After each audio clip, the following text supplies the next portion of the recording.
spending some of their Sunday also with me.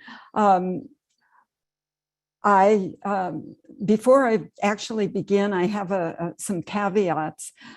First of all, I'm Ashkenazic, which according to my friends in Sarajevo, make me the best friends of the Jews. So keeping that in mind, I know that this group is mostly interested in the Sephardic experience, and I will try to tell you some of the high notes and low notes of the Sephardic experience in Bosnia, but I must tell you that as we approach the Shoah period, the experience of the Ashkenazim and the Sephardim somewhat merge. So after that point, it'll just be pretty much the Bosnian Jews. Okay, so those are my caveats, and I will proceed now with a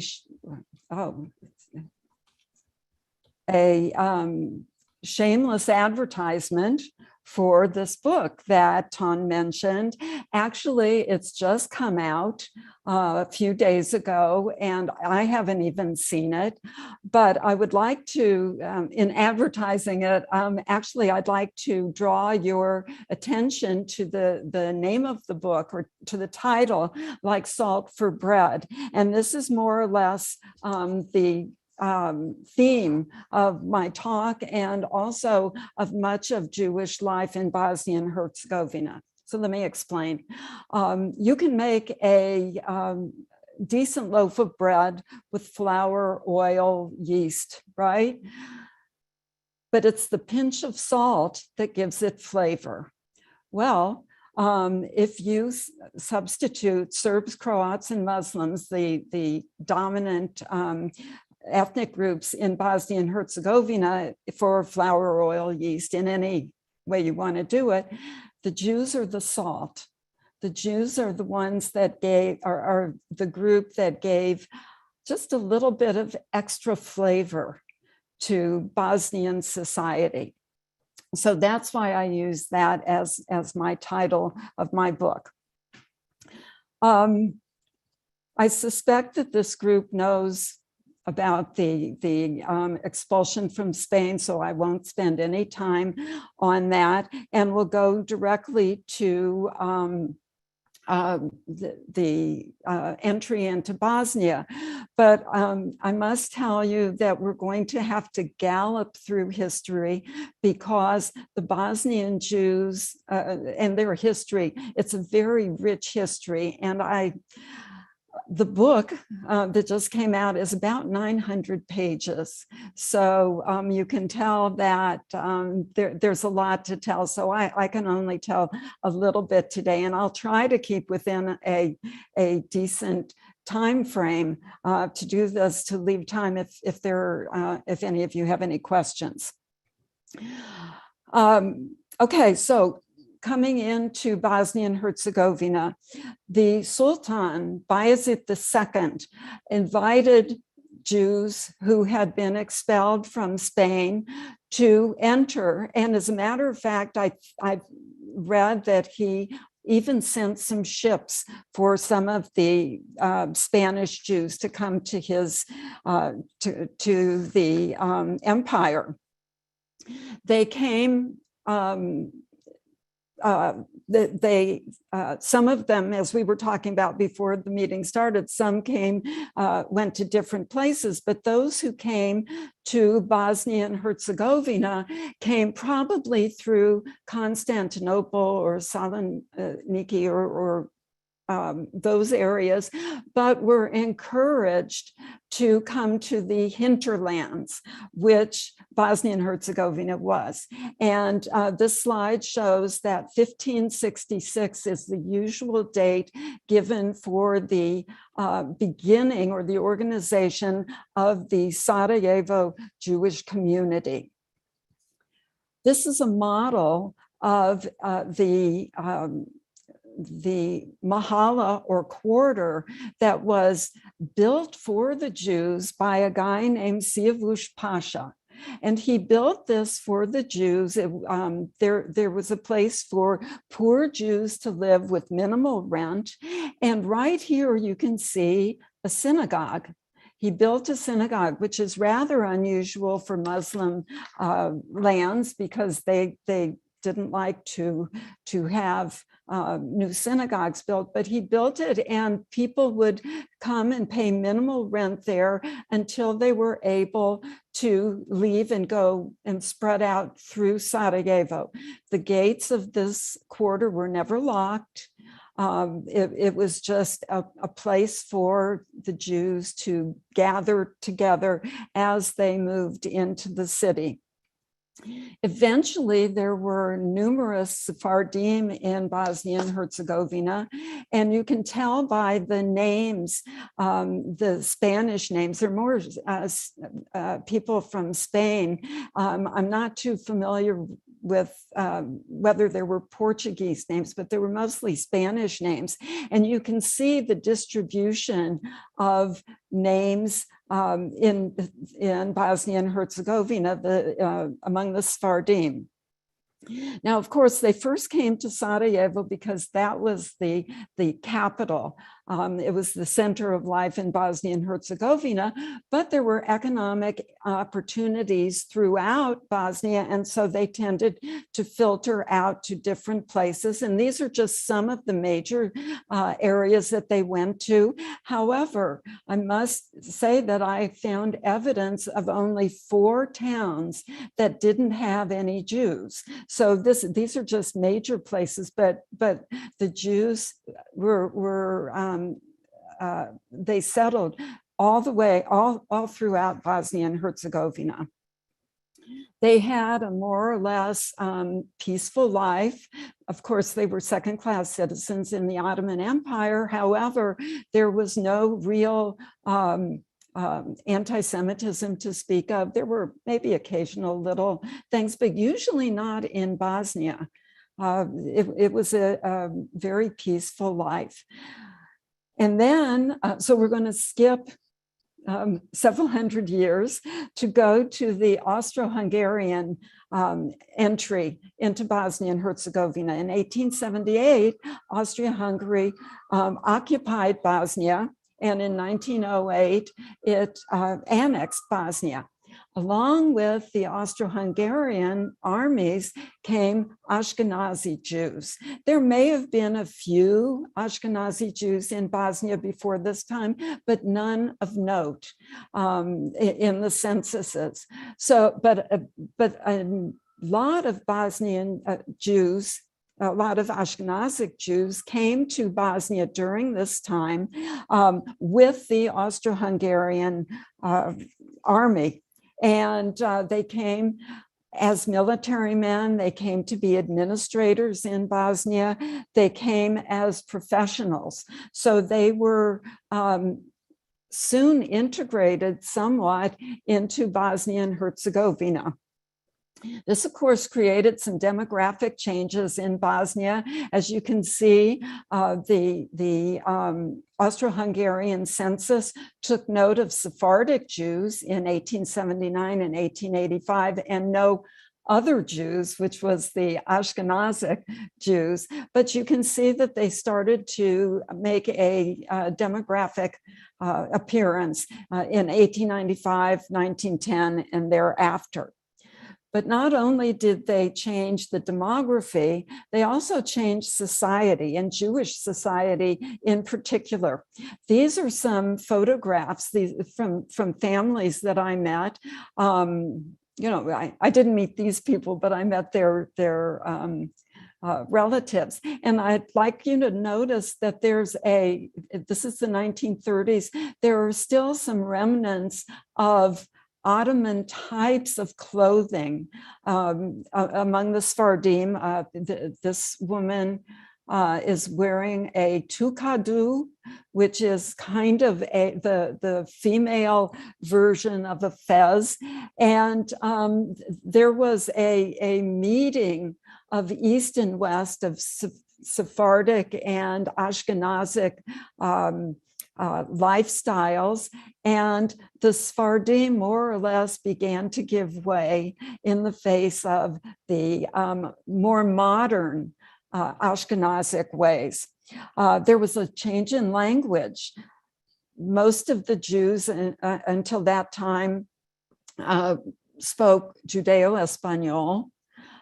They may have picked up some Serbo-Croatian, but it was mainly Judeo-Espanjol. But now with the Ashkenazic entry into Bosnia, they began to pick up the more modern speech, and the children began to learn Serbo-Croatian in much greater numbers.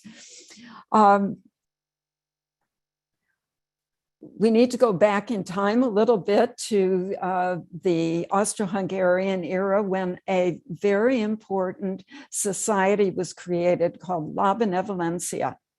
La Benevolencia was an educational and humanitarian society. It was sponsored and paid for by the wealthy Sephardim, and it first began it was first begun to support Sephardic apprentices, to give them a little bit of education, to give them, I read someplace, the proper hats and clothing for the jobs that they would take on as apprentices. So they started out merely helping Sephardic apprentices. They then, after a few years, spread their beneficence to the Ashkenazic Jews, and thereafter to the wider Yugoslav space. And I'm particularly reminded of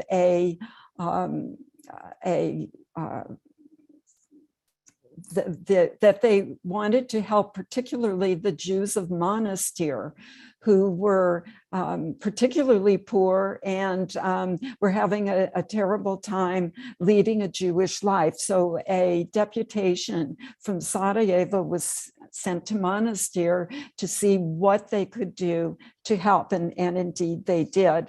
The wealthy Sarajevo Sephardim were very open-handed, and they spread their beneficence as much as they could. They were well thought of by the whole of Yugoslav society, and I'm not just talking about Jewish society. The royal family gave them several times major gifts because of their the help that they gave to Yugoslav society and Bosnian society in particular.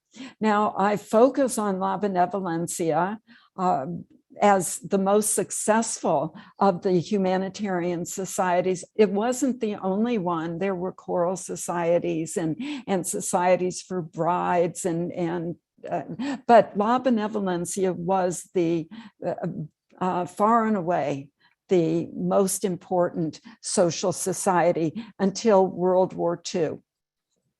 I'd like to also, at this point, introduce something that you may be familiar with that is a highlight of the Sarajevo Jewish community, even though it is not owned by or controlled by the Jewish community. This is the Sarajevo Haggadah. A family named Cohen sold, somehow this Haggadah came to Bosnia and came into the possession of a family named Cohen, who sold it to the provincial or Zemalski Museum because the Jewish community could not afford to purchase it itself. So it belongs to Bosnia and Herzegovina as part of its patrimony, even though, of course, the Jews are very interested in it and concerned about it. They do not own it or control it. We now come to the Kingdom of Yugoslavia era. This is the interwar period between World War I and World War II. I told you I was going to gallop through history. So now we're in the 20th century.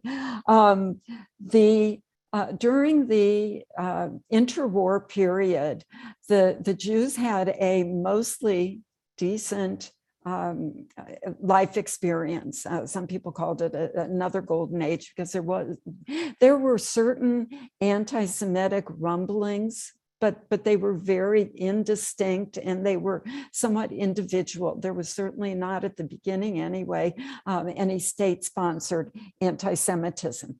However, there was an Ashkenazic versus Sephardic internal problem, shall we say. And this was between the different perspectives of many of the Sephardim, mostly the intellectuals, the people in the street were not part of this, but the Sephardic intellectuals did have some Zionist aspirations, but they said that Zionism wasn't the only perspective that the Sephardim held. And you can read an example of that. The Ashkenazim, on the other hand, were mostly Zionist. And so there was a lot of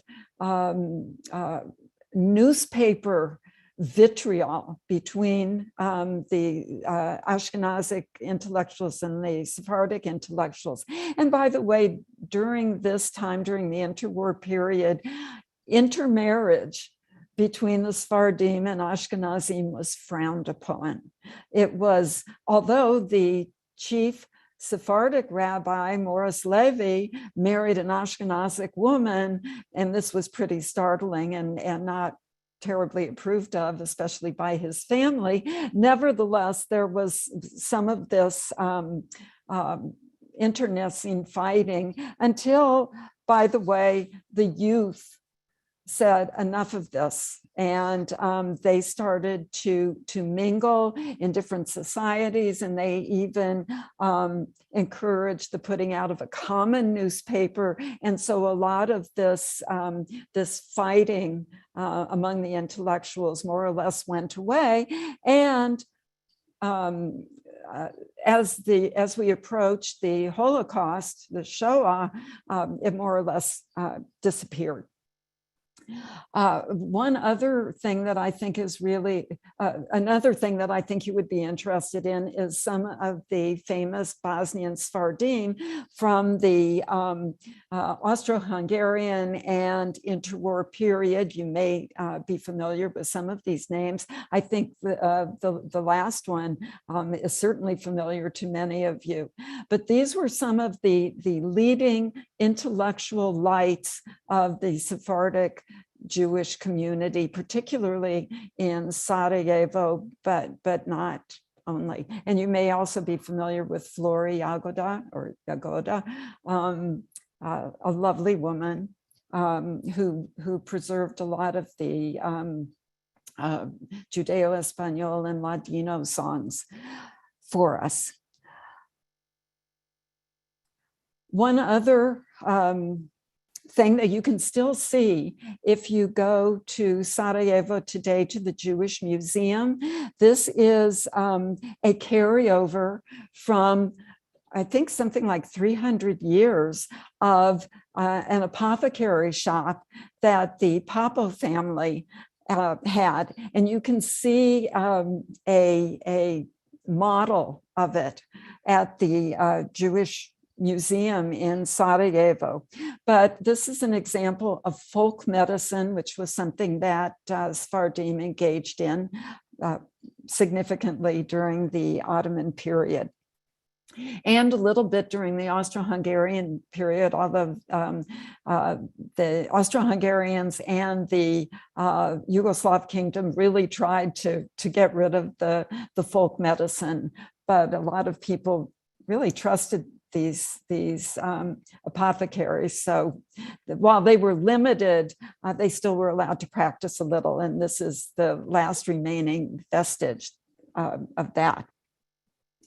Sarajevo had gorgeous, gorgeous synagogues. This is the interior during the interwar period of the Ashkenazic synagogue. It was neo-Moorish. It was built in the neo-Moorish style. And you can see, I hope, that it was very ornate, just lovely. But we also had several other Sephardic synagogues. Here is the interior of Ilkal Vieju, which is the interior of the synagogue that Siyavush Pasha built in the 1500s for the Jews that were coming from Spain. And then we have Ilkal Grande, which was the largest, by reputation, the largest and prettiest synagogue in the Balkans. And you can see that it was finished in 1930. And it was supposedly huge and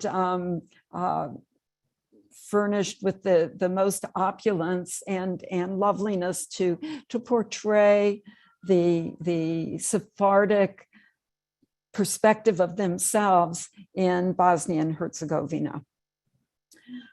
We are now entering a very difficult period, the fascist interlude. This is a picture of Bosnian volunteers in the Spanish Civil War.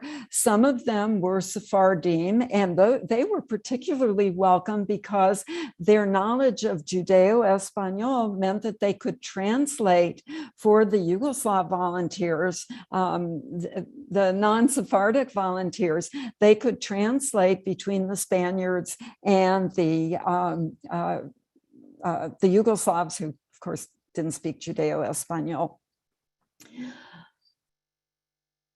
As I said, we're entering the fascist period, and this turned out to be an increasingly difficult time for Jews, also in Yugoslavia. Previously, as I mentioned, there were only maybe small isolated cases of anti-Semitism, and the royal family was very positively predisposed towards the Bosnian Jews, towards Jews in Yugoslavia in general, but the Bosnian Jews also gained from this.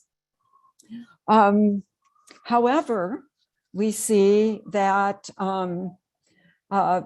World War II came very swiftly and very badly to Yugoslavia. Yugoslavia was defeated by Germany in 11 days.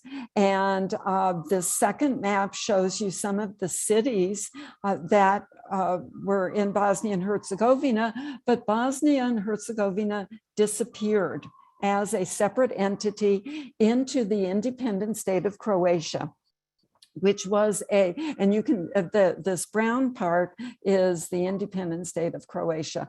It was a genocidal regime. It was anti-Semitic to the max, anti-Serbian to the very max.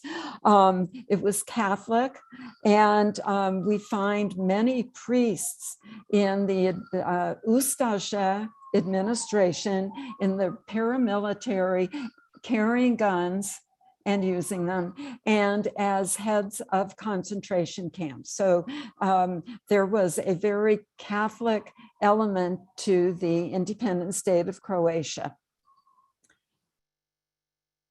The Ustaša were not behind the Germans in having their laws that negatively impacted the Jews. These are just three of tens and tens of laws that kept coming thick and fast to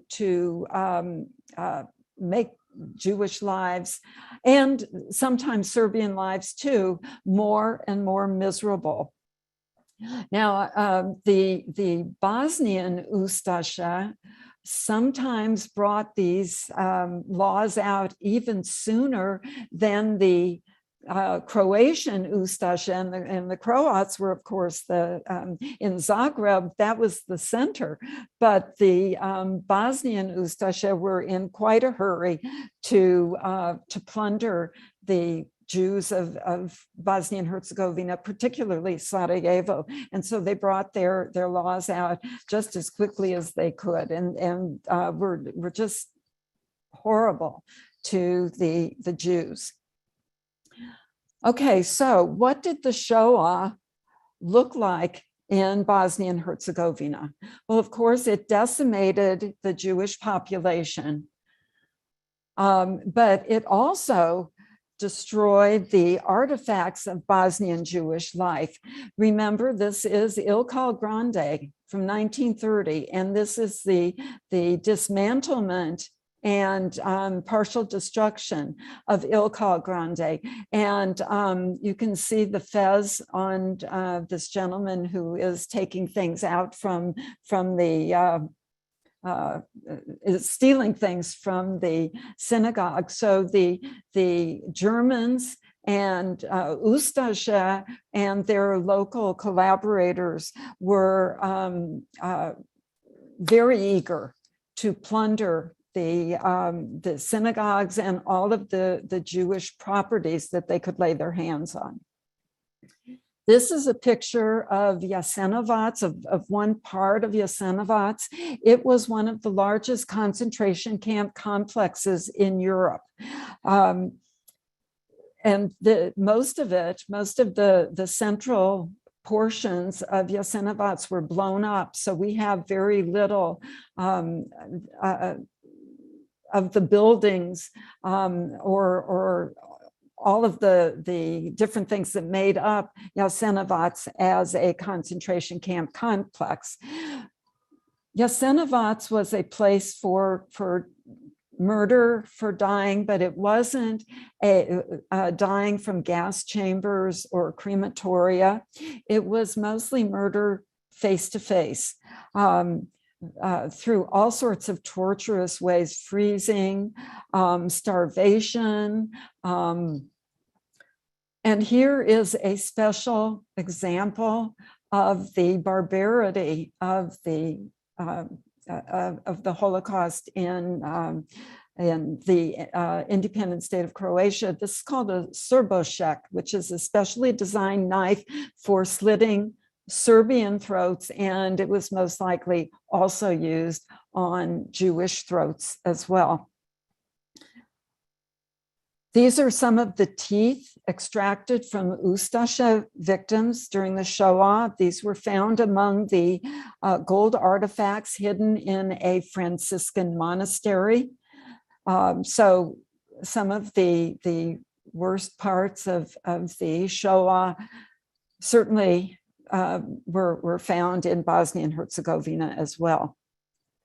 The Ustaša followed the same type of reprisal policies as the Germans. So anytime there was a killing of an Ustaša member or a German member, there was a number of hostages that were killed as reprisal. If you can see on this monument, many of the hostages that were killed were Jewish. And this was, of course, very handy for the Ustaša because nobody much cared if Jews were killed. However, it did fulfill the reprisal policy because there were bodies hanging. And so people could see the reprisal policy. There were some Serbs that were used as hostages too, but they had to be really careful because if they killed too many Serbs, they were afraid that there would be an uprising that would overwhelm the Ustaša. So while they wanted to kill 1/3 of the Serbs, convert 1/3 of the Serbs to Catholicism from the Orthodox religion, and get rid of, just eliminate through forcible evacuation a third of the Serbs. They had to be careful because there were a lot of Serbs. So, so again, the Jews and communists, a lot of Jews were communists too. They were handy hostage reprisal fodder. We have a picture here of Amin al-Husseini as he looks over the Hanjar division troops. This was a supposed to be a mostly Muslim division. There were some Croats in it and others, but Amin al-Husseini and Himmler worked together on creating this division. There were some survivors of the Shoah, Bosnian Jewish survivors, most of whom were those who were lucky enough to make it to the Italian zone. The Italian zone was divided into several different zones, and the Ustasha had control over part of it, but the Italian army had control over other parts of it. And if the Jews could get to the Italian zone, it was likely that they could survive. They were especially towards the end of the Italian era in the Ustasha area. They were mainly gathered on an island called Rob, and they were protected there by the Italian military until they surrendered, until they left the war. Mussolini actually finally agreed to protect these Jews, although at first he was not particularly on that page, but the lower ranks, some of the lower ranks who were face to face with the Ustasha treatment of Jews started to protect these Jews first, and then it filtered up, and finally Mussolini agreed. We have a disastrous Shoah situation in Bosnia and Herzegovina. You can see that most, like 90% or so of the Jews didn't make it through the war. So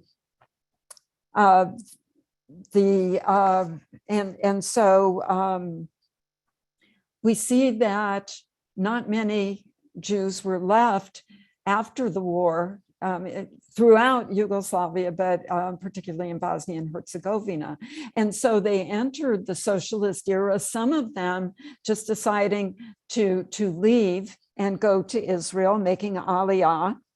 They didn't want to stay in a socialist regime dominated by Tito's Communist Party. And so they made aliyah, but some of them stayed. And those who stayed many of them were actually, by the end of the war, or even at the beginning of the war, members of the Communist Party. And so they easily integrated into the new society. If you can read this chart, you can see that most Yugoslav Jews, and now we're looking at both Sephardim and Ashkenazim throughout Yugoslavia, most of them were in the professions. There were some small craftspeople, some small shop owners, but there was really no middle class. There was no business entrepreneurship.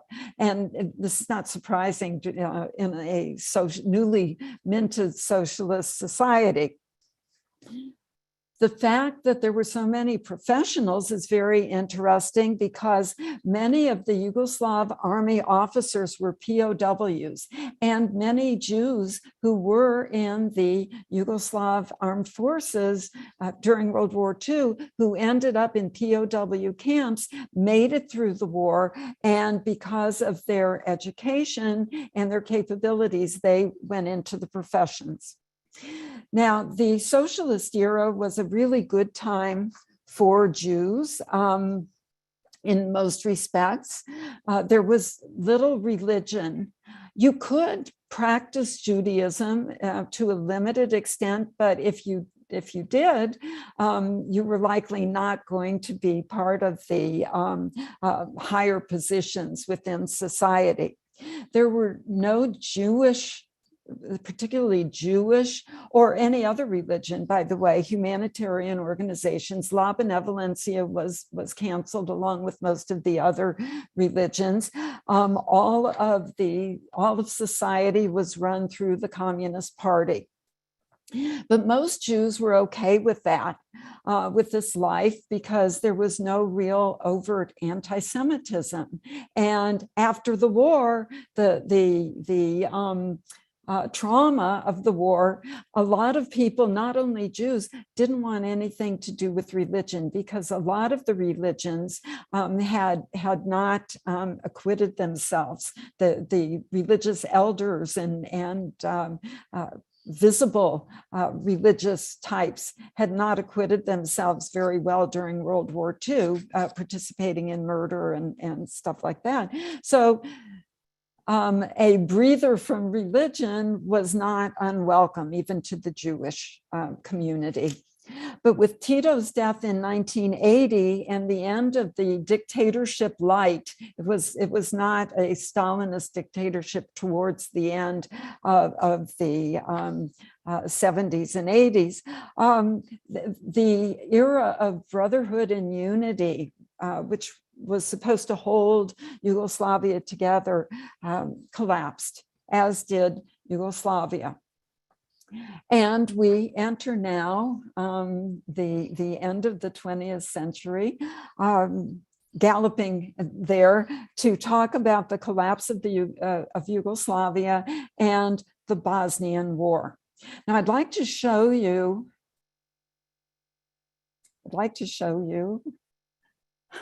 If this works, there we go. These are pictures from the Jewish cemetery, the very famous Kovačići cemetery that overlooks Sarajevo. You can see the valley of Sarajevo in the distance from both of these pictures. And this is a very famous cemetery because it has a lot of different types of very exciting monuments. If you can say exciting about a monument. You can see Kovačići was the largest Jewish cemetery in Southeastern Europe. I don't know what that is.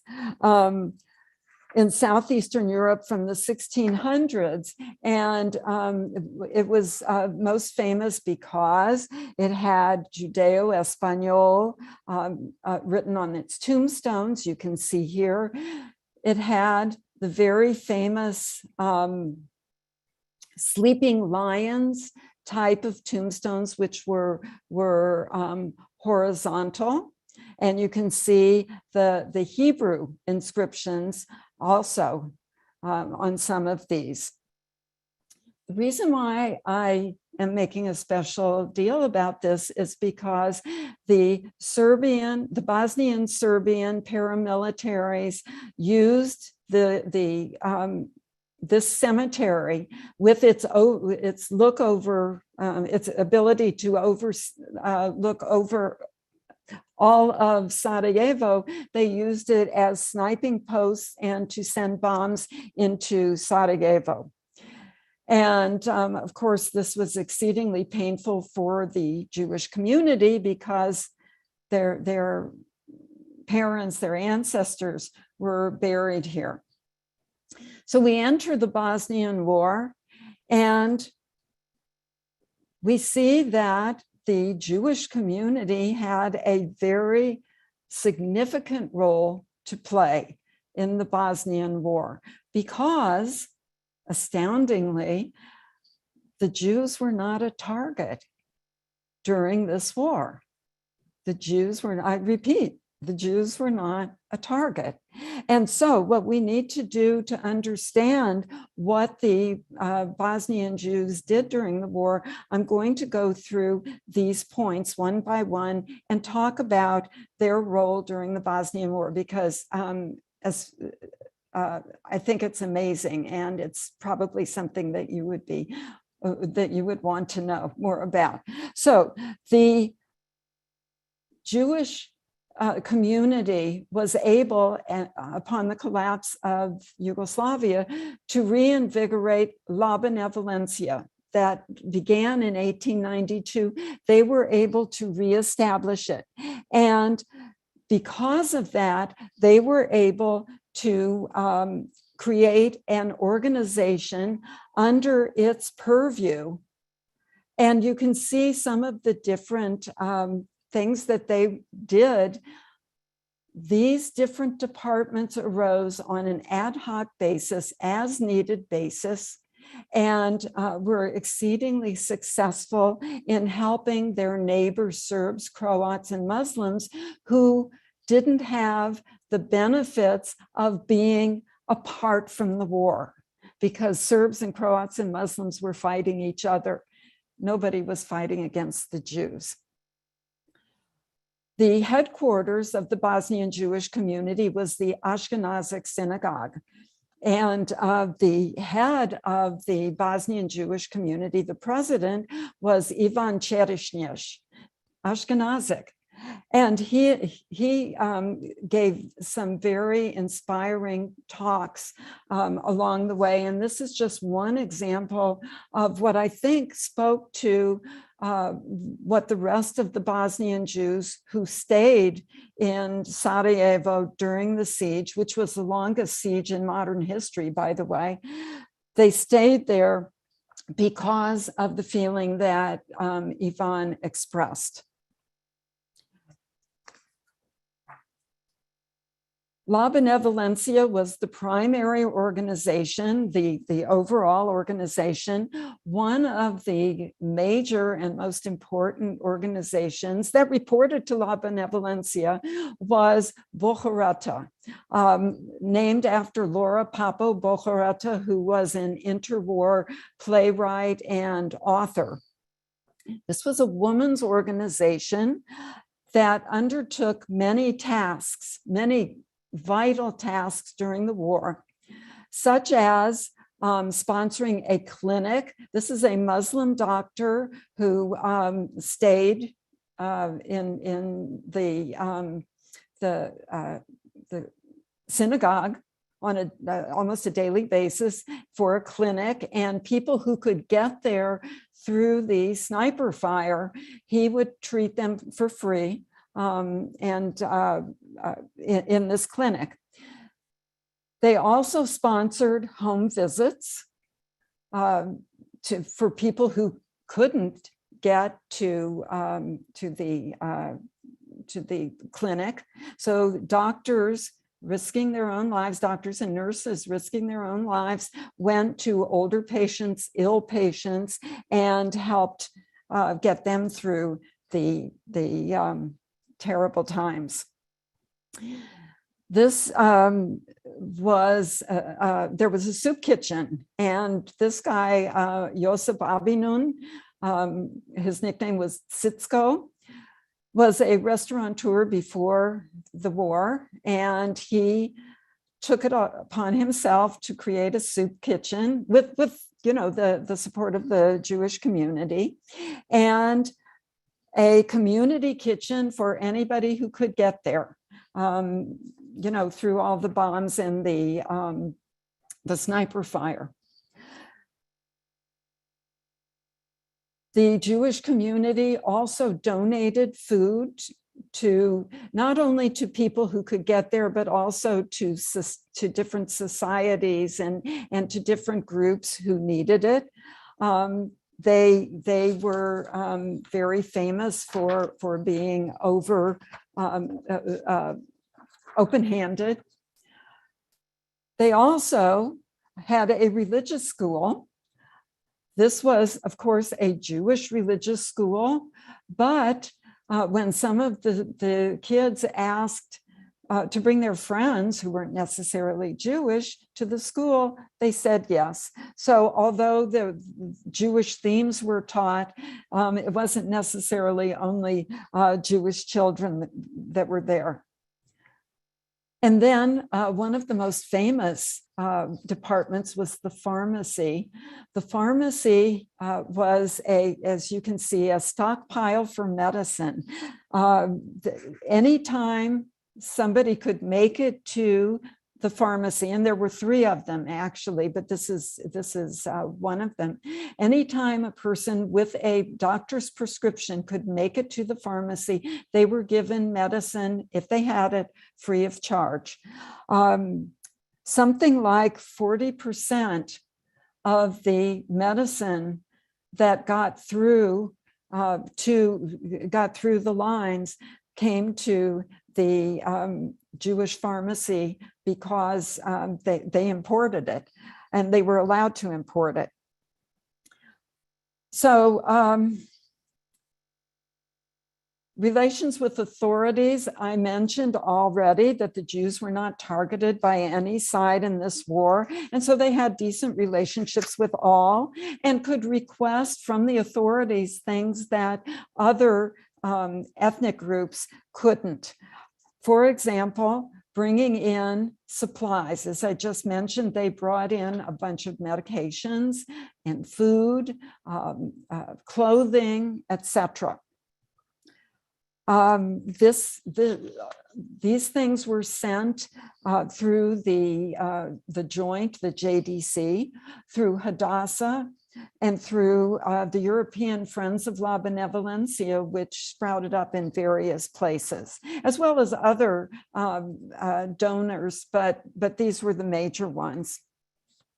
Another thing that the Jews of Bosnia and Herzegovina, particularly of Sarajevo, could do was to sponsor convoys, to get people out of the city. More than 3,000 people were able to leave. Only a third of them were Jews. So the Jewish community sponsored people that were in danger to go out of the city. There was something called the Cherešņš list, which if you got on it, and if you were vetted by the Serbian authorities, the Croatian authorities, and the Muslim authorities, you could leave. And so people really wanted to get onto the Cherešņš list to get out. Jews were allowed out. And the Jewish community particularly was eager to get its young boys out so they wouldn't be drafted into the army. But they were able also to get many people out of Sarajevo who were in danger. And this included one who was not necessarily in danger, but she was a righteous among the Gentiles, and they were able to, a Muslim, and they were able to get her out. So this is a picture of the preparations for a convoy. This is the bima in the synagogue. Okay, so, and this is what encircles the bima, and these, as you can see, are the suitcases.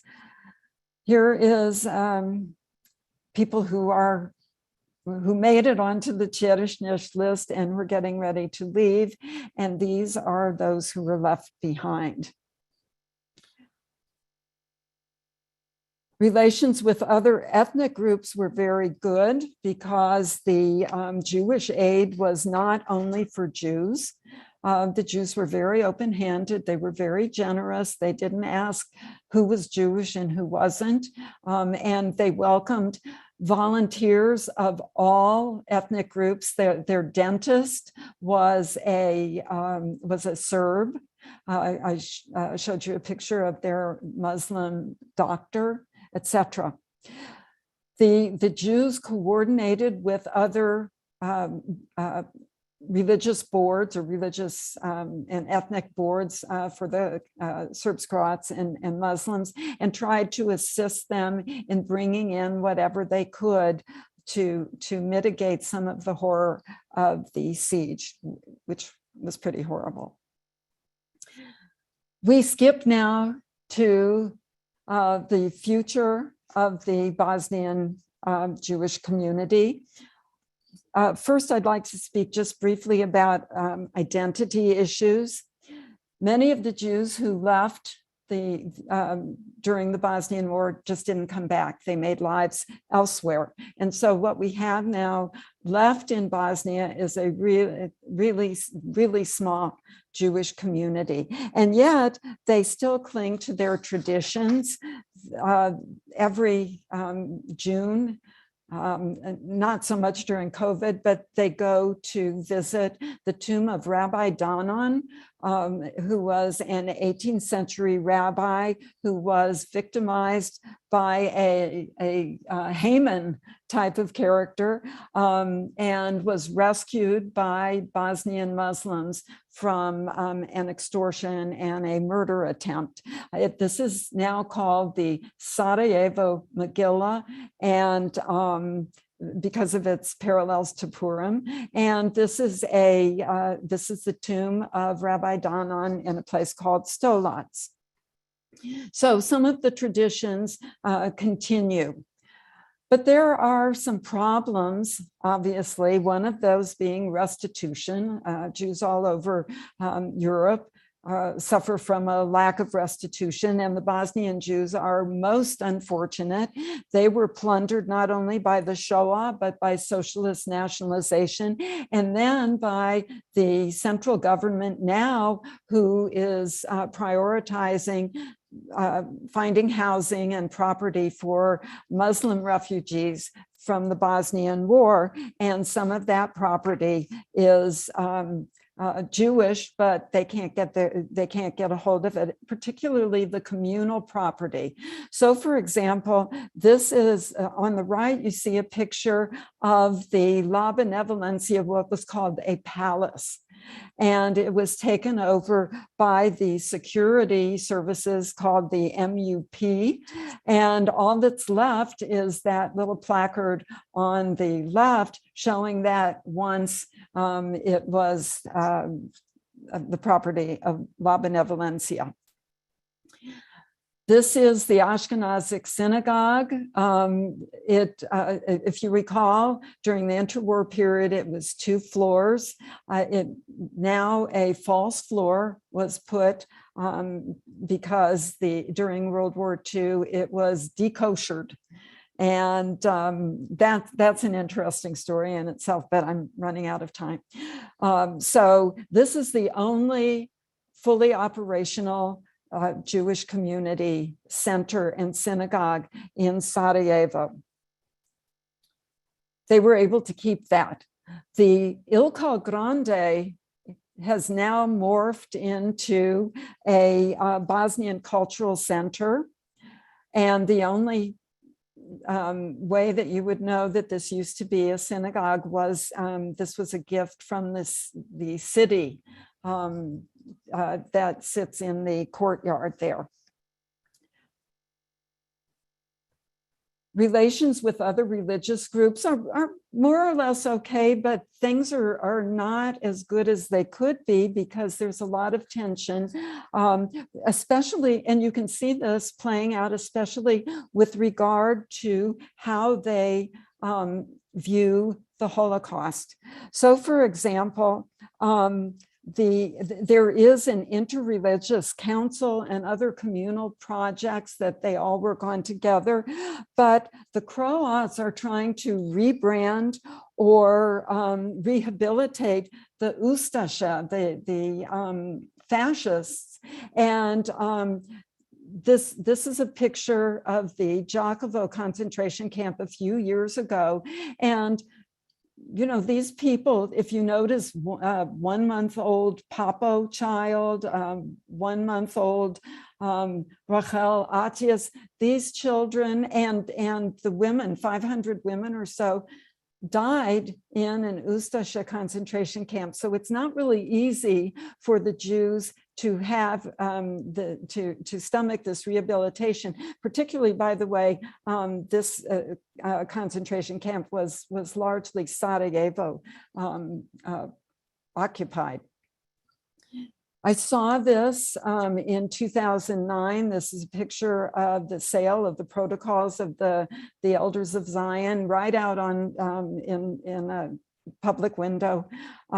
So, you know, that's not something that Jews are particularly fond of seeing. I also saw this. This was on a wall close to the Jewish community. This is problematic, and we see a lot of tension also, not only against the Ustaše rehabilitation, but the Serbs also are starting to say, well, we were victims just like the Jews, and we lost more people, which they did during World War II. But they deny that there was a Shoah in Serbia. They deny the gas fans and the concentration camps. So that is a little bit difficult for the Jews. The Muslims think that Srebrenica is getting short shrift because there's more interest in the Holocaust. And so we see this evidence of growing tensions within Sarajevo. Perhaps you've heard of Sejdić Finci. On the left is Jakob Finci. On the right is Sejdić, who's the head of the Roma community, and Jakob Finci is the current president of the Bosnian Jewish community. This is a case that went in front of the European Court of Human Rights because no Jews or Roma can run for or be on the presidency or other major offices in Bosnia and Herzegovina. There has been a call to change the Bosnian constitution to permit people of any ethnic or religious group running, but there has been no desire shown yet to change the constitution. And I'm going to finish my talk by talking about, just very briefly, the demographic changes. There are the challenges of an aging population. There are the challenges of no return migration because there are no jobs, and some people feel that there is no future for the community and they're not going to return to try to build a life there. There is a significant intermarriage component. There has been for quite some time during the socialist era, and that hasn't changed lately. And then there's the challenge that COVID posed. So the president of the Banja Luka Jewish community died from COVID. The wife of the president of the Sarajevo Jewish community died from COVID. The cantor emeritus died of COVID. So this has been devastating for the Jewish community. And I will end there and welcome any questions. Thank you very much. That was a tour de force, and I'm ashamed to say I wasn't aware of most of the activities of the Jewish community during the Yugoslav civil war and the siege of Sarajevo. So I'm rather impressed and happy to see that. Can I ask a question? I'm afraid it's a very genealogical question about what records survive. I think at one point you mentioned the records of La Benevolencia from sort of really before the Yugoslav period. What records of the Jewish community might survive? Well, I've seen, okay, so first of all, where are they? There's a historical museum. There is a state museum and other repositories. There, I was able to see some of the records in both of those places. La Benevolencia's records, some of them, or some of the information appears in articles from interwar journals where they talked about what they did, what their finances were, their populations, their demographics, etc. I have seen some raw data, but not as much as I would want. And unfortunately, there was a firebombing in 2014 in the state archives during a protest, and a lot of records were burned. And wouldn't you know, they would be records of the Bosnian Jews during World War II and partly during the interwar period. I do have a bunch of records that I was able to photograph at one time.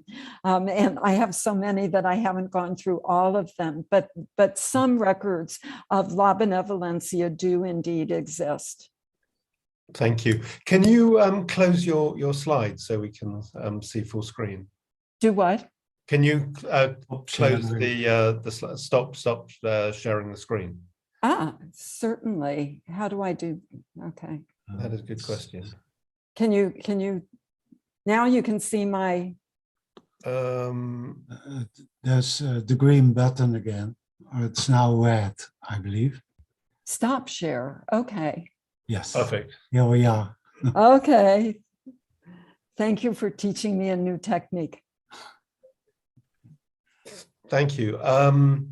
Can I sort of ask one more sort of geodemographic question? Because obviously Bosnia-Herzegovina was part of the Ottoman Empire, and so presumably the main trade routes were heading sort of south, I would assume.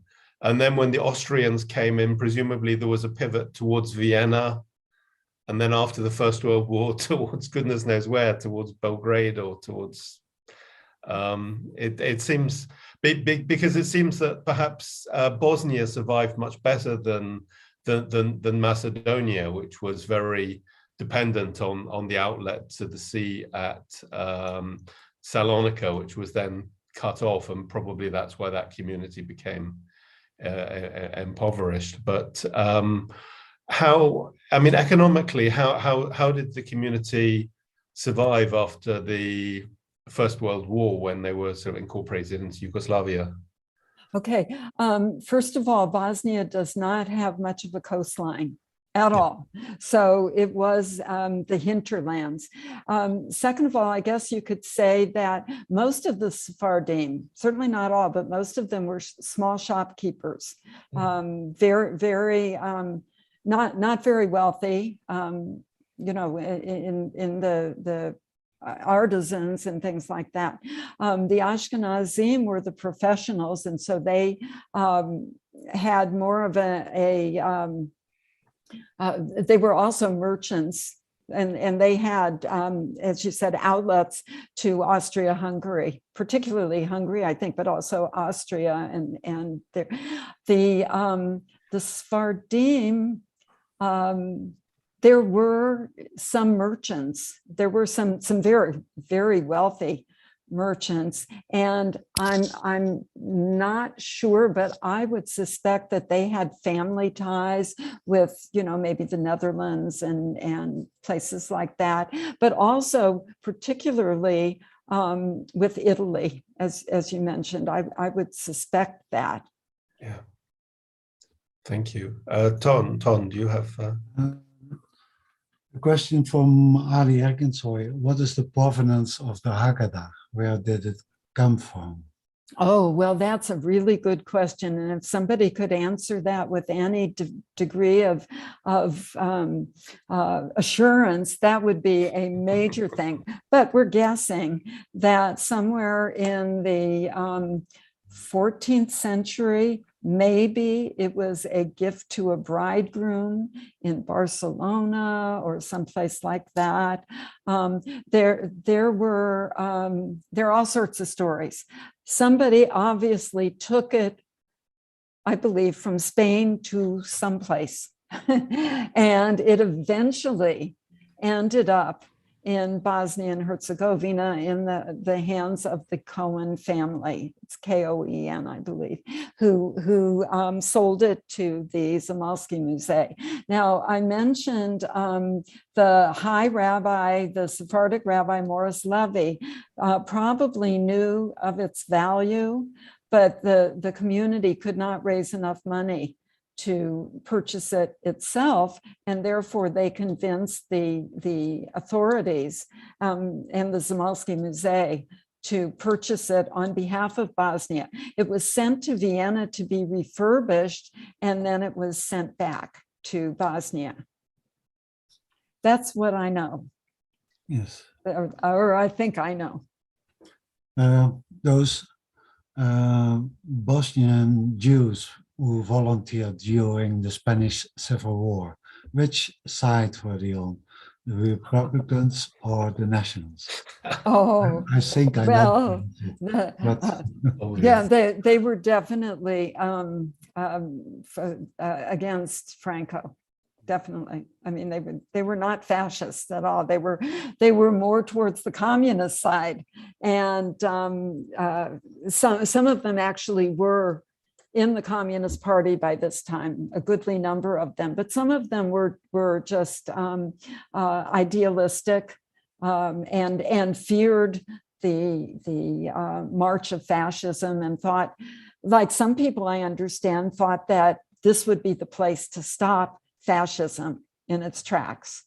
So I can't imagine that there were any Jews on the other side. the next question, has the Catholic Church recognized its part in the atrocities in the Second World War, and have they ever expressed their regrets? I'm not aware of any open mea culpas from the Catholic Church. As a matter of fact, we're talking about Bosnia, right? Bosnia. Okay, yeah. As a matter of fact, the head of Croatia, Franjo Tuđman, denied that there was a Shoah, denied that the Ustaše were totally responsible for so much death and destruction. So I think there's somewhat resistance to acknowledging it, number one. And number two, as I mentioned at the end, they're even trying to rehabilitate the Ustaše and call them nationalists, not fascists. So the Catholic Church, there were some Catholic priests and others who were fighting with the partisans, with the communists, against the fascists. So it wasn't that every Croat was a fascist, and not nearly that, but it's shocking to know that there were some priests and some high priests, bishops, etc., who were so rabidly anti-Semitic, and there were even a couple who were heads of concentration camps and oversaw the killing. Does that answer your question? I'm looking at Gaon. Is that okay? Okay.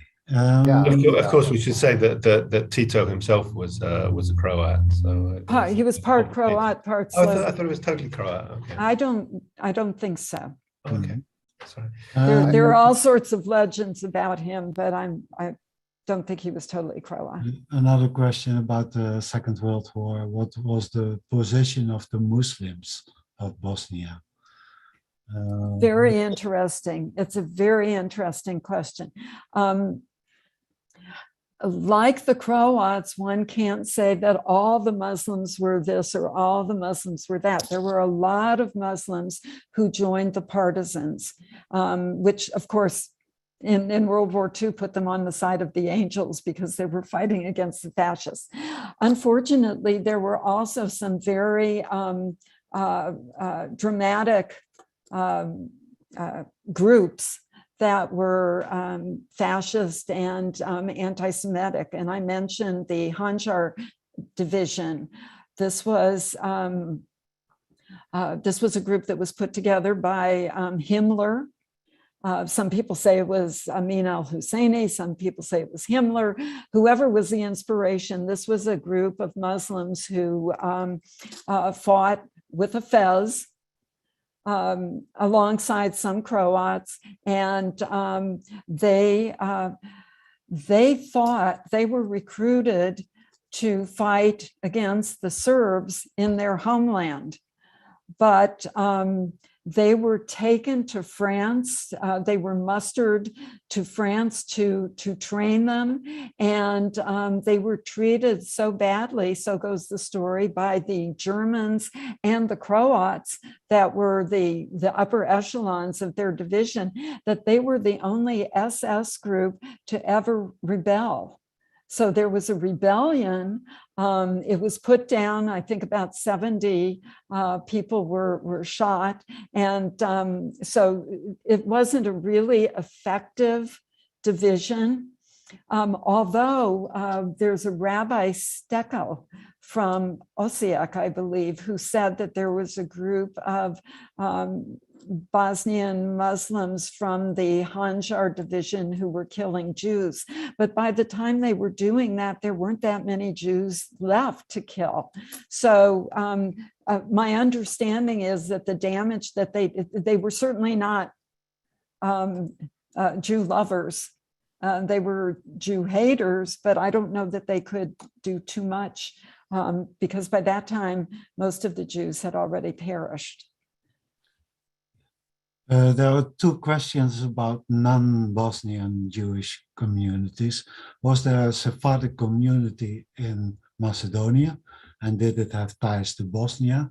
And the other question is about Trieste. How did Trieste fit into the Sephardic network, being a merchant town? Well, you're pushing me a little bit because those are not my areas. However, as I mentioned, during the interwar period, La Benevolencia paid special attention to Monastir, the poverty that was there. And so I have to think that there continued to be a connection. And by the way, Yugoslav Jews had during the year, they had meetings with Jews from all over Yugoslavia. So I don't think that Macedonia was isolated from the rest of the Jewish communities.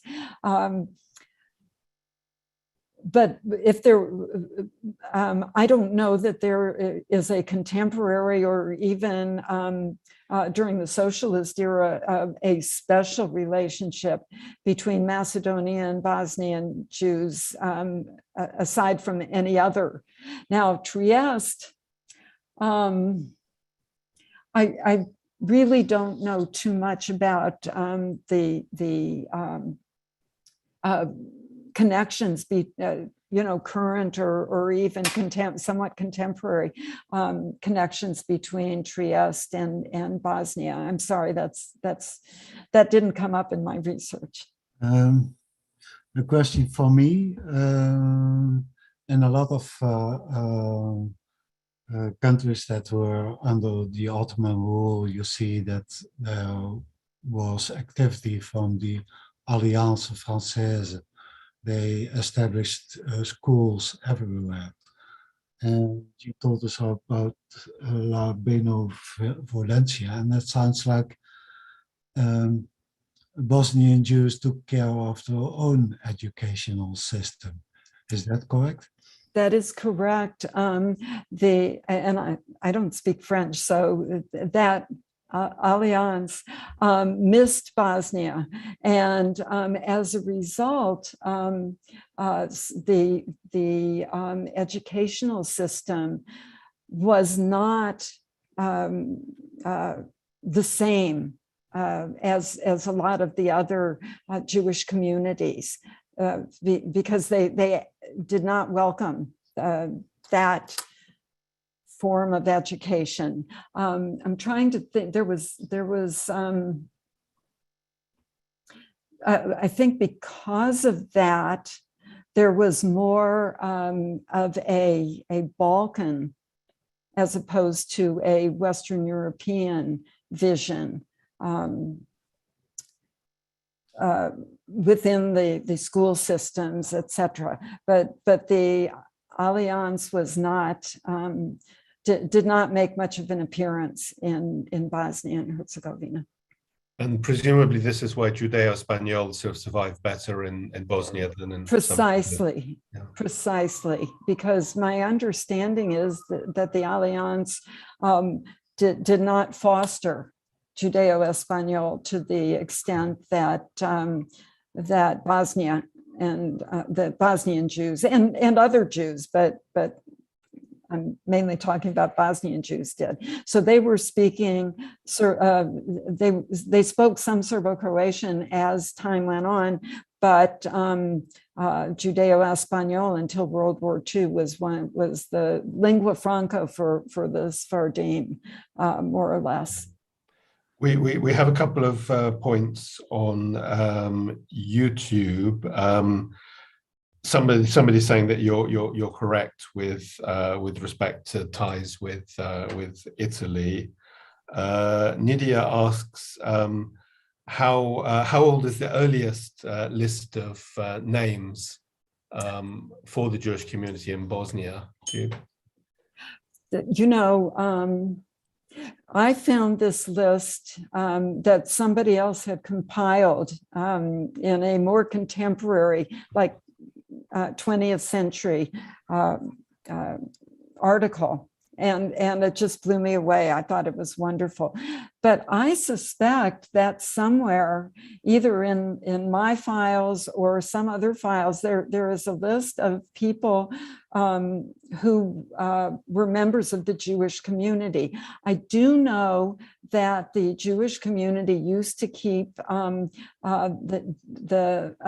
Panakas, which was a listing of daily events and marriages, births, deaths, etc. So, and those, the Germans, when they came into Sarajevo in 1941, stole it. And so we never saw that again. Somebody said one page of the Panakas was found in a Russian archive, one page, but that was a long time ago, and it was not followed up. So there used to be listings. There are now some listings of names of members. I do have some records of that, but they're not as old as we would wish them to be. Do you know if the cemetery names have been transcribed? I do not know, okay. But that would be, you know, it's been a tremendous effort to even keep the cemetery clean, and it was mined during the war. And it took several years. The Norwegians demined it eventually, but I don't remember hearing about anybody going and doing. That would be a great PhD dissertation. Ali's asking whether the Bosnian Jewish community had links with the Turkish Jewish community in the same way that the Bosnian Muslims did. I mean, for example, if I can just put a question on top of that, was the Haham in Constantinople and Istanbul, did he have authority over all Jews within the empire, or perhaps technically, but just local power? Well, yes and no, and you've kind of sort of answered it. Technically, the Haham was over. The Sultan wanted him to have purview over all, but Jews, nobody accepted that. Almost nobody, except maybe in Constantinople, and then maybe not every neighborhood. So I remember reading a lot of information about that people were so fractious that eventually the Sultan created several Haham throughout the empire, and Bosnia even had one, and I think Sarajevo and one or two other places may have had those too. So the intent was there, but I think the implementation was, shall we say, imperfect. And staying with the Turkish theme, there was a so-called Turkish synagogue in Vienna. Would you know if there were any sort of Bosnians who sort of migrated to Vienna and joined that community? Sorry, it's quite an obscure question. I haven't got a clue. Yeah. I really don't. Sorry. Okay. Thank you. It wouldn't be surprising if people migrated because there were no gates to keep them.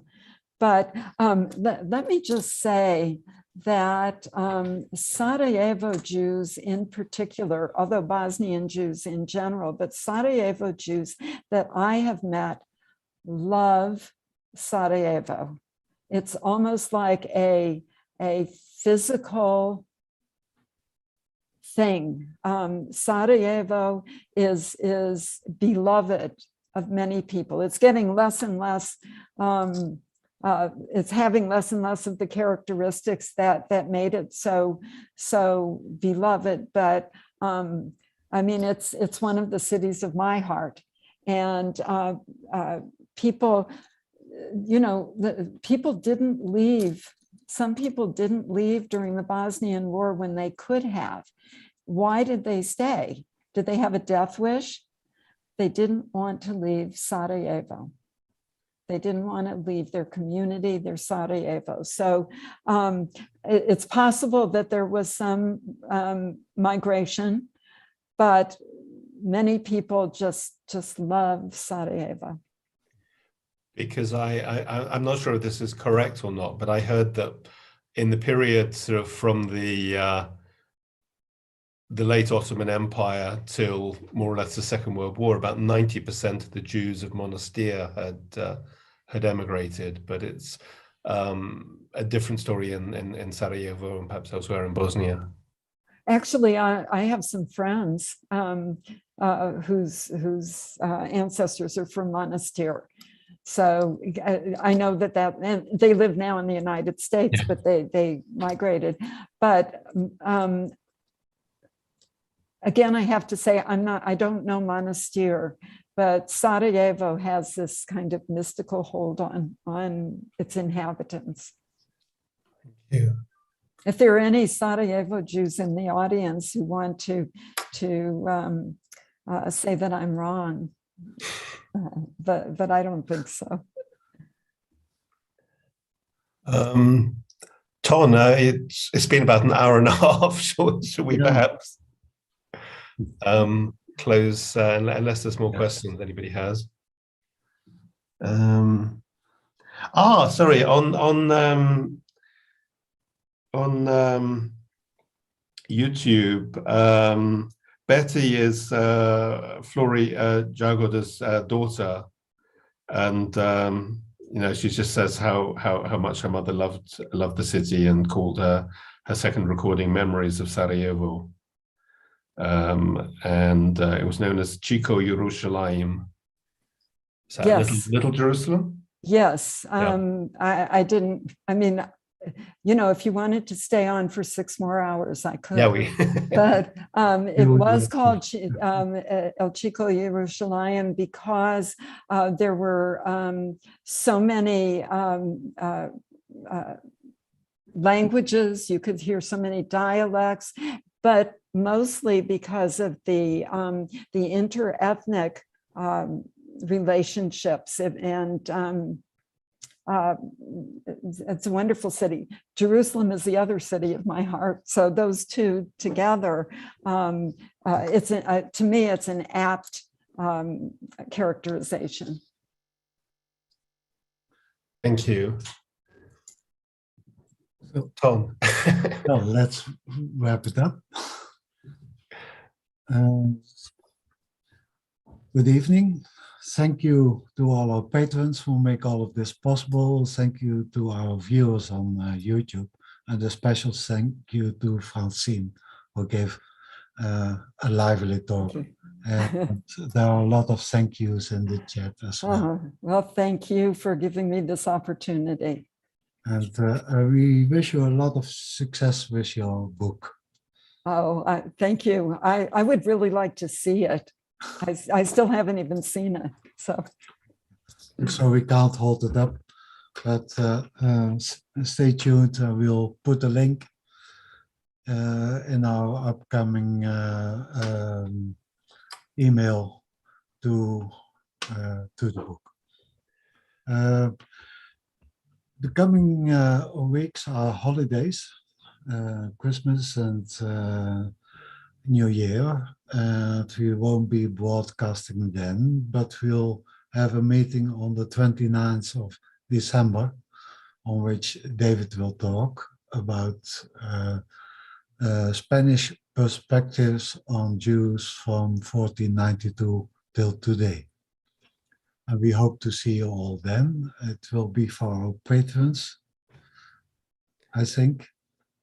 Well, we can broadcast it on YouTube as well.